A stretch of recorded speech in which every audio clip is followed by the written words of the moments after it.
Dear viewers, welcome back to my channel. आज की video में हम मेयर ऑफ कास्टरब्रिज एक नॉवल पढ़ने जा रहे हैं जो कि थॉमस हार्डी ने लिखा है। तो सबसे पहले हम इस नॉवल के की फैक्ट्स पढ़ेंगे, उसके बाद हम थीम्स डिस्कस करेंगे, फिर इंपॉर्टेंट कैरेक्टर्स देखेंगे और उसके बाद हम इसकी डिटेल्ड समरी देखेंगे। तो चलिए बढ़ते हैं वीडियो की तरफ। पहले हम की फैक्ट से स्टार्ट लेते हैं। फुल टाइटल है the mayor of कास्टरब्रिज, the life and death of a man of character. तो यहाँ पे मेयर और कास्टरब्रिज ये दो वर्ड्स इंपॉर्टेंट हैं। मेयर कौन है? ऑब्वियसली मेयर तो हमारा मेन कैरेक्टर होगा जिसका नाम है माइकल हैंचर्ड। और कास्टरब्रिज कौन सी जगह है? ये एक फिक्शनल एरिया है, एक फिक्शनल गांव है जो कि हार्डी ने अपने नॉवल में यूज किया है। आमतौर पे कहा जाता है कि हार्डी का जो होम टाउन था वो डोरचेस्टर था और डोरसेट के इलाके में था। तो हार्डी ने उसे ही कास्टरब्रिज का नाम दे दिया है और उसी पे ही अपनी पूरी कहानी लिखी है, पूरा नॉवल लिखा है। रिटन इन 1885 टू 86, यानी इन 2 ईयर्स में इसने इस नॉवल को लिखा। और कहाँ पे लिखा? डोरचेस्टर, इंग्लैंड में। पब्लिश्ड इन सीरियलाइजेशन इन 1886। तो 1886 में जनवरी से ये वीकली सीरियल में पब्लिश होना शुरू हुआ। Literary period Victorian with qualities of modernism. Victorian age 1901 में कंप्लीट होती है, लेकिन विक्टोरियन एज के लास्ट ईयर्स में बहुत सा रेवोल्यूशन आ गया था, हर फील्ड में रेवोल्यूशन आ गया था, लिटरेरी ट्रेंड्स भी चेंज हो गए थे। तो बहुत सी मॉडर्न एज की क्वालिटीज हमें इन ईयर्स में भी देखने को मिलती हैं। Genre psychological novel, tragedy, realistic fiction, यानी इसमें रियलिज्म भी है और इसके अलावा इसके एंड पे मेन कैरेक्टर की डेथ भी हो जाती है, तो ये एक तरह से ट्रेजिडी भी है। Settings the fictional town of कास्टरब्रिज and surroundings. तो सेटिंग क्या है? कास्टरब्रिज और उसके आसपास के जो एरियाज हैं वहां पे कहानी वाक़ हुई है। Point of view third person omniscient. Novel की कहानी हमें ऐसा नरेटर बताता है जो कि कैरेक्टर्स की थॉट्स को भी जानता है, उनके इनर सेल्फ को भी जानता है और उसके अलावा पास्ट में जो कुछ हो चुका है वो सारी बातें जानता है। तो ये थर्ड पर्सन ओमनिशेंट है। अब हम इस नॉवल के इम्पोर्टेंट थीम्स देखते हैं। तो सबसे इम्पोर्टेंट थीम है ब्लाइंड फेट। हार्डी के जितने भी इम्पोर्टेंट नॉवेल्स हैं उन सब में आप देखें तो आपको फेट, चांस और कोइंसिडेंस, इन तीनों चीज़ों का रोल बहुत ज़्यादा मिलेगा। और उसके अलावा फेट का रोल पॉजिटिव नहीं होता बल्कि फेट का रोल नेगेटिव ही मिलेगा। सेकेंड इम्पोर्टेंट थीम है मैरिज। तो इस नॉवल में बहुत सारे कैरेक्टर्स आपस में सिर्फ मैरिज के लिए ही एक दूसरे के पीछे दौड़ते हुए हमें नजर आते हैं। फिर है लव, फ्रेंडशिप, फिर है memory and the past, man and the natural world, fate and free will. Novel की स्टोरी पढ़ने के बाद ये सारी थीम्स आपको बहुत अच्छे से समझ आ जाएंगी और आप इजीली इनको नॉवल के साथ रिलेट कर सकेंगे। तो चलिए बढ़ते हैं आप कैरेक्टर्स की तरफ। इंपॉर्टेंट कैरेक्टर्स 8 हैं। माइकल हैंचर्ड प्रोटैगनिस्ट है, स्यूजैन इसकी वाइफ है, एलिजबेथ जेन 1 ये माइकल और स्यूजैन इन दोनों की बेटी है, एलिजबेथ जेन 2 ये रिचर्ड और स्यूजैन की बेटी है। ये बाद में जब आप नॉवल पढ़ेंगे तो आपको समझ आ जाएगी। 5वां कैरेक्टर है Richard Newson, Donald Farfrae, Joshua Jopp. Last character है ल्यूसिटा टेम्पलमैन। अब इन कैरेक्टर्स को थोड़ा सा डिटेल में देख लेते हैं। माइकल हैंचर्ड ये प्रोटैगनिस्ट है, hay trusser who becomes mayor of Casterbridge. तो जब स्टोरी स्टार्ट होती है इसकी एज 21 ईयर्स होती है और ये घास काटने वाला है, यानी घास काट के उसके बंडल्स बनाते हैं। तो ये इस तरह के छोटे मोटे काम करता है, लेकिन यही आदमी बाद में जाके कास्टरब्रिज का मेयर बन जाता है। स्यूजन हैंचर्ड न्यूसन, अब इसके नाम के साथ हैंचर्ड भी है और न्यूसन भी है। तो इसकी वजह यह है कि स्यूजन असल में हैंचर्ड की वाइफ होती है, तो हैंचर्ड इसको सेल कर देता है, बेच देता है न्यूसन के पास। तो फिर बाद में ये न्यूसन से वापस दोबारा हैंचर्ड के पास आ जाती है।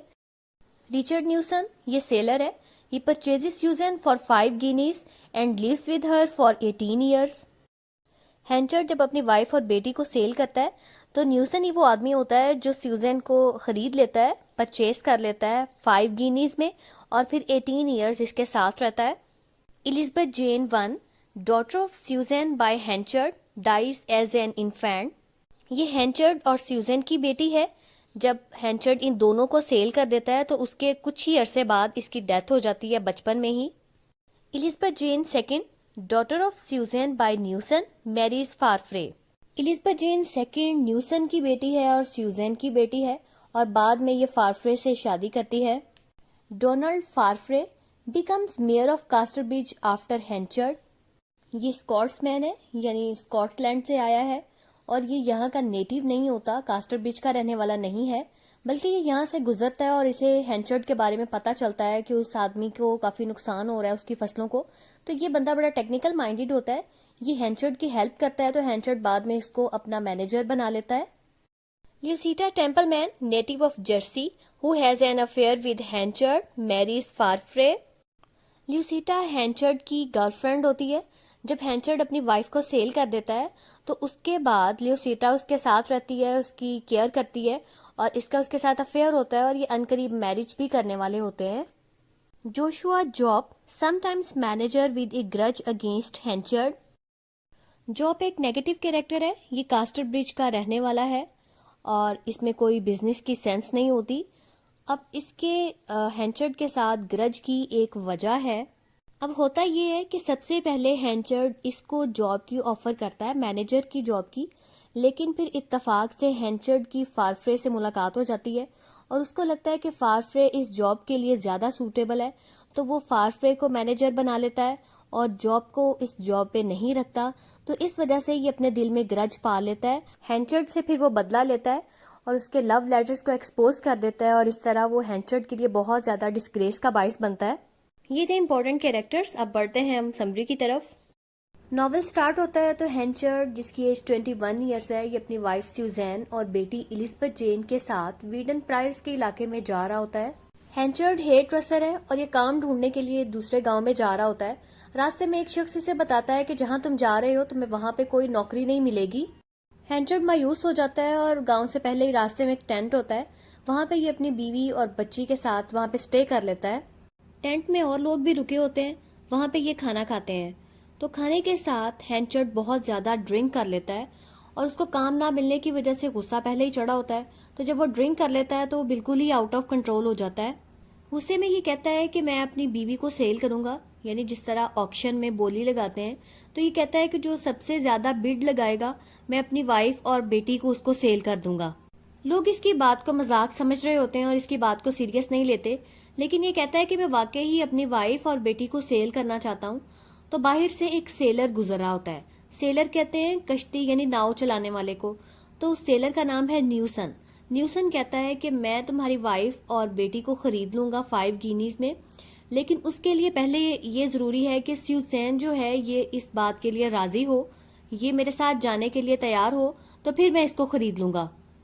स्यूजेन जाने के लिए तैयार हो जाती है। इस तरह न्यूसन 5 गिनीज में दोनों माँ बेटी को खरीद लेता है और जाने से पहले स्यूजेन अपनी मैरिज रिंग जो उसने हाथ में पहनी होती है, अंगूठी पहनी होती है, वो जाते वक्त हैंचर्ड के मुंह पे मार के चली जाती है।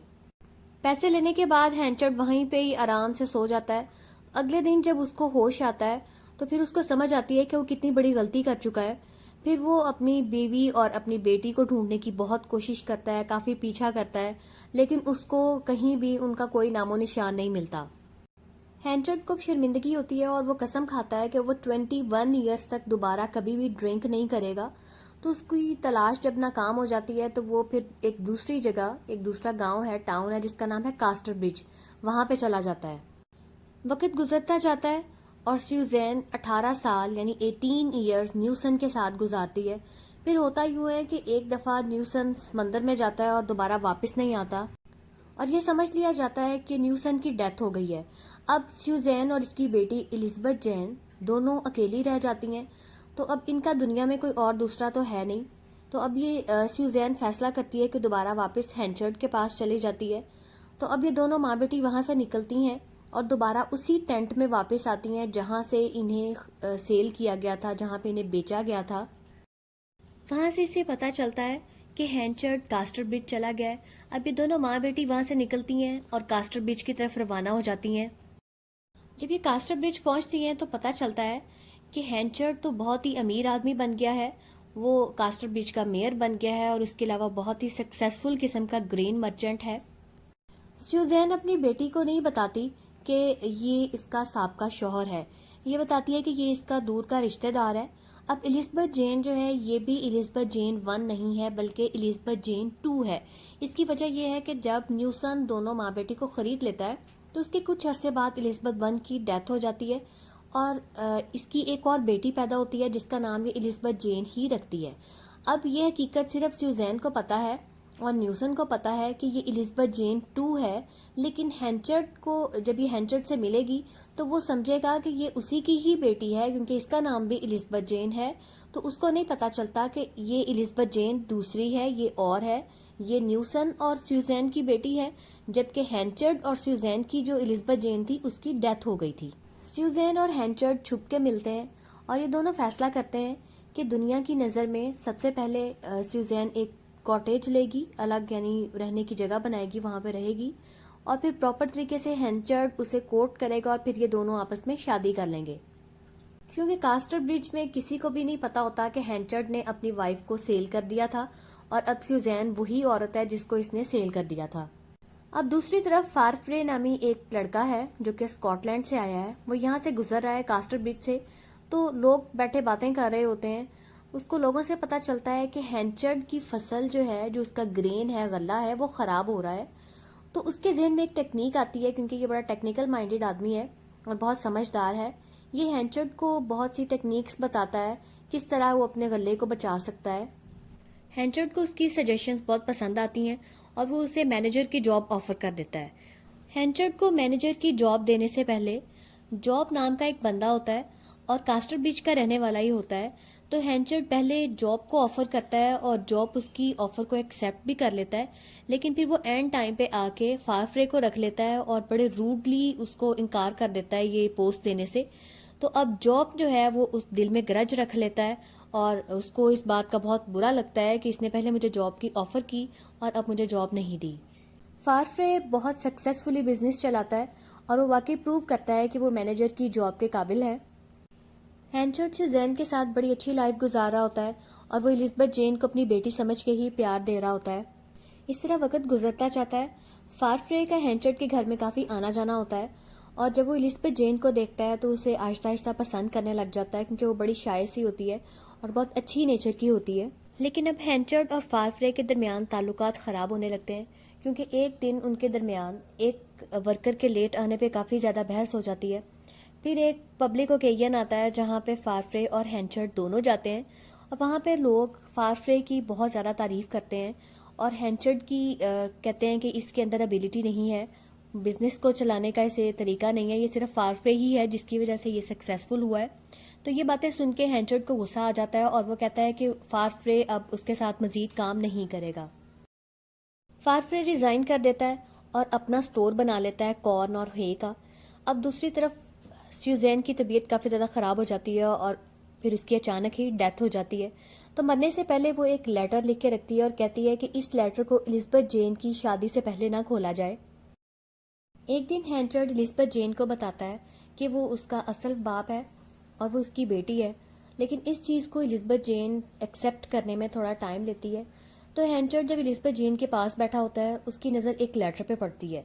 अब वो लेटर प्रॉपर तरीके से सील नहीं किया होता, तो उस लेटर को खोलता है और उसे रीड करता है। उसके अंदर स्यूज़ैन ने उसे बताया होता है कि ये एलिज़ाबेथ जेन उसकी और न्यूसन की बेटी है, ये वो एलिज़ाबेथ जेन नहीं है जो कि हेंचर्ड की बेटी थी। हेंचर्ड का रवैया अब एलिज़ाबेथ जेन के साथ बहुत ज़्यादा बदल जाता है। वो उसके साथ बहुत कोल्ड तरीके से पेश आता है और दूसरी तरफ एलिज़ाबेथ जेन ये समझती है कि ये उसका बाप है, तो वो थोड़ा टाइम लेती है लेकिन वो उसे अपना बाप एक्सेप्ट कर लेती है और उसकी मोहब्बत जीतने के लिए स्टडीज़ की तरफ अपना ध्यान लगा देती है। एलिज़ाबेथ जेन एक दिन अपनी माँ की कब्र पे जाती है। वहाँ पे उसकी मुलाकात एक बहुत ही रिच लेडी से होती है जिसका नाम होता है ल्यूसेटा। अब ये ल्यूसेटा वो औरत है जिसका हेंचर्ड के साथ अफेयर होता है और हेंचर्ड जब स्यूज़ैन से शादी कर लेता है तो ये फिर उसकी लाइफ से चली जाती है। 18 ईयर्स जब स्यूज़ैन न्यूसन के पास रही होती है तो उस दौरान इसका ल्यूसेटा के साथ बहुत ज़्यादा अफेयर चलता है। अब इसे स्यूज़ैन की डेथ का पता चलता है तो ये वापस हेंचर्ड के पास आ जाती है और चाहती है कि हेंचर्ड के साथ दोबारा शादी कर ले। तो ल्यूसेटा एलिज़ाबेथ जेन के साथ मिलती है और इसे ऑफर करती है कि ये उसके घर में रहे। एलिज़ाबेथ जेन उसकी ऑफर एक्सेप्ट कर लेती है और हेंचर्ड से परमिशन लेके वो ल्यूसेटा के घर रहने लग जाती है। ल्यूसेटा अब हेंचर्ड को एक दिन अपने घर इनवाइट करती है और उस टाइम पे वो एलिज़ाबेथ जेन को कहीं बाहर भेज देती है। अब इत्तेफाक से जिस टाइम ये उसे अपने घर बुलाती है, उसी टाइम फारफ्रे एलिज़ाबेथ जेन से मिलने के लिए ल्यूसेटा के घर आता है। ल्यूसेटा की मुलाकात जब फारफ्रे से होती है तो अब इसका दिल बदल जाता है। ये हैंचर्ड को इग्नोर करना शुरू कर देती है और फारफ्रे में इंटरेस्ट लेना शुरू कर देती है। एलिज़ाबेथ जेन को जब पता चलता है कि ल्यूसेटा और फारफ्रे आपस में इंटरेस्टेड हैं, तो ये पीछे हट जाती है। दूसरी तरफ हैंचर्ड और फारफ्रे दोनों आपस में राइवल्स बन जाते हैं और दोनों ही कोशिश करते हैं कि वो बिजनेस में एक दूसरे से आगे निकल जाएं। लेकिन इत्तेफाक से ये होता है कि फारफ्रे ज़्यादा सक्सेसफुल हो रहा होता है और हैंचर्ड को लॉस हो रहा होता है। हैंचर्ड जॉब को दोबारा मैनेजर बना लेता है, उसे जॉब में रख लेता है और इसे जॉब कहता है कि अब अनकरीब मौसम बहुत ज़्यादा बदलने वाला है और गला बहुत ज़्यादा शॉर्ट हो जाएगा, यानी शॉर्टेज हो जाएगी, तो बेहतर ये है कि तुम ग्रेन स्टोर कर लो। तो अब हैंचर्ड बहुत ज़्यादा ग्रेन लेके स्टोर कर लेता है, लेकिन इत्तेफाक से मौसम नहीं बदलता और हैंचर्ड को बहुत ज़्यादा लॉस हो जाता है क्योंकि सारा ग्रेन ख़राब हो जाता है। दूसरी तरफ फारफ्रे बड़ी अक्लमंदी से चलता है और उसको बहुत ज़्यादा प्रॉफिट होता है। तो अब इस नुकसान के बाद भी हैंचर्ड ये सोचता है कि वो हर सूरत में ल्यूसेटा से शादी करेगा और उसे ऑफर करता है, लेकिन वो उसकी बात को इग्नोर कर देती है। हैंचर्ड को ल्यूसेटा के इग्नोर करने की वजह पता चल जाती है। उसे पता चल जाता है कि फारफ्रे के साथ अब इसका अफेयर चल रहा है। तो अब ल्यूसेटा को ये धमकी देता है कि वो उसके साथ शादी करने पर राजी हो जाए, वरना उसके लव लेटर्स वो सारी दुनिया में बता देगा, एक्सपोज कर देगा और इस तरह ल्यूसेटा को बदनाम करेगा। फारफ्रे और ल्यूसेटा इस दौरान शादी कर लेते हैं और फिर वो एक दिन हैंचर्ड को बता देती है, उसे रिक्वेस्ट करती है कि उन दोनों ने शादी कर लिया तो बेहतर ये है कि तुम मेरा पीछा छोड़ दो। लेकिन हैंचर्ड को इस बात पे बहुत ज़्यादा गुस्सा आता है, लेकिन वो चुप कर जाता है। अब दूसरी तरफ हैंचर्ड के हालात बहुत ज़्यादा ख़राब हो जाते हैं, तो फारफ्रे जो है वो बहुत ज़्यादा सक्सेसफुल हो जाता है और वो कास्टर ब्रिज का मेयर बन जाता है। तो अब फारफ्रे हैंचर्ड को नौकरी पे रख लेता है। हैंचर्ड दोबारा से ड्रिंकिंग शुरू कर देता है क्योंकि उसकी कसम को खाए 21 साल गुजर चुके होते हैं। हैंचर्ड अब ल्यूसेटा की बात मान लेता है और उसके लव लेटर्स उसको वापस करने के लिए वो बॉक्स जॉब को देता है कि ये ल्यूसेटा को दे दे। अब जॉब कुछ दिन पहले ही ल्यूसेटा से मिला होता है और उसे कहता है कि वो फारफ्रे से रिक्वेस्ट करे और मेयर बनने में उसकी हेल्प करे, लेकिन ल्यूसेटा उसकी ऑफर को रिफ्यूज कर देती है। तो अब जॉब को हैंचर्ड से भी ग्रज होता है और ल्यूसेटा से भी ग्रज होता है। तो जब वो बॉक्स को ओपन करके देखता है तो उसके अंदर लव लेटर्स होते हैं। उसके हाथ बदला लेने का ये बहुत अच्छा मौका आता है। जॉब बदला लेने के लिए ये सोचता है कि अगले दिन रात को वो स्कीमेटी राइड करेगा। स्कीमेटी राइड का पर्पस किसी भी शख्स को जलील करना होता था और पहले दौर में इस तरह होता था कि एक हजूम की सूरत में काफ़ी ज़्यादा लोग किसी की इंसल्ट के लिए उसके पुतले बना के लेके जाते और इस तरह उस शख्स को बहुत ज़्यादा बेइज्जत किया जाता था। तो ये इसी तरह का स्कीमेटी राइड करता है, काफ़ी ज़्यादा लोगों को लेके हैंचर्ड और ल्यूसेटा की एफिजीज बनाता है। और जब वो हजूम उसके घर के पास से गुजरता है, ल्यूसेटा ये सब देखती है तो उसको बहुत ज़्यादा जो है दुख होता है और उसकी वहीं पे डेथ हो जाती है। एलिज़ाबेथ जेन अब हैंचर्ड के पास रहती है। हैंचर्ड की पूरी दुनिया तबाह हो चुकी होती है क्योंकि सुजैन की डेथ हो जाती है पहले, फिर ल्यूसेटा की डेथ हो जाती है और पूरी दुनिया में उसकी इंसल्ट भी हो जाती है, उसका बिजनेस भी ख़त्म हो जाता है। तो अब वो एलिज़ाबेथ जेन के साथ बहुत ज़्यादा अच्छे तरीके से बिहेव करता है, उसको बेटी का प्यार देने लगता है। एक दिन एक आदमी आता है और वो एलिज़ाबेथ जेन के बारे में पूछता है। वो आदमी दरअसल में न्यूसन होता है जो कि एलिज़ाबेथ जेन का फादर होता है। अब हैंचर्ड के पास कोई और रिश्ता तो बचता नहीं है, तो वो न्यूसन को झूठ बोल देता है और कहता है कि एलिज़ाबेथ जेन की डेथ हो गई है और न्यूसन वापस चला जाता है। हैंचर्ड न्यूसन की वजह से परेशान रहना शुरू हो जाता है। अब न्यूसन को बाद में पता चल जाता है कि हैंचर्ड ने उसके साथ झूठ बोला होता है, एलिज़ाबेथ जेन की डेथ नहीं हुई होती। तो अब इत्तेफाक से जिस दिन फारफ्रे और एलिज़ाबेथ जेन की शादी होती है, उस दिन न्यूसन वापस आ जाता है और वो एलिज़ाबेथ जेन को पूरी कहानी बता देता है। तो एलिज़ाबेथ जेन अब जब हैंचर्ड आता है तो उसके साथ बहुत रूडली बिहेव करती है। तो हैंचर्ड ये सोचता है कि अब वो मज़ीद इनकी ज़िंदगी को डिस्टर्ब नहीं करेगा और वो चुपचाप वहाँ से वापस चला जाता है। एलिज़ाबेथ जेन को बाद में अपने रवैये पे अफसोस होता है और वो फारफ्रे को लेके उसे ढूंढने निकलती है। तो एबल विटल वही वर्कर जिसकी वजह से इसकी हैंचर्ड की फारफ्रे के साथ लड़ाई हुई होती है, अब आखिरी दिनों में एबल उसकी काफ़ी ज़्यादा देखभाल करता है और वो उसके घर पे रह रहा होता है। एलिज़ाबेथ जेन जब एबल के घर पहुंचती है तो पता चलता है कि हैंचर्ड की डेथ हो चुकी है और हैंचर्ड की एक लास्ट विश होती है। वो विश जब पढ़ते हैं तो उस पर लिखा होता है कि his last wish is to be forgotten. अब उसकी लास्ट विश पे एलिज़ाबेथ जेन अमल करती है और उसको वाकई भुला देती है और अपनी सारी अटेंशन और अपनी मोहब्बत अपने हस्बैंड और फैमिली पे लगा देती है, और यहाँ पे कहानी का एंड हो जाता है। ये थी कंप्लीट नॉवल की स्टोरी। आई होप आपको अच्छे तरीके से समझ आ गई होगी। तो मेरे चैनल को सब्सक्राइब करना आपने बिल्कुल नहीं भूलना। वीडियो को लाइक और शेयर भी ज़रूर करना है। खुदा हाफिज़।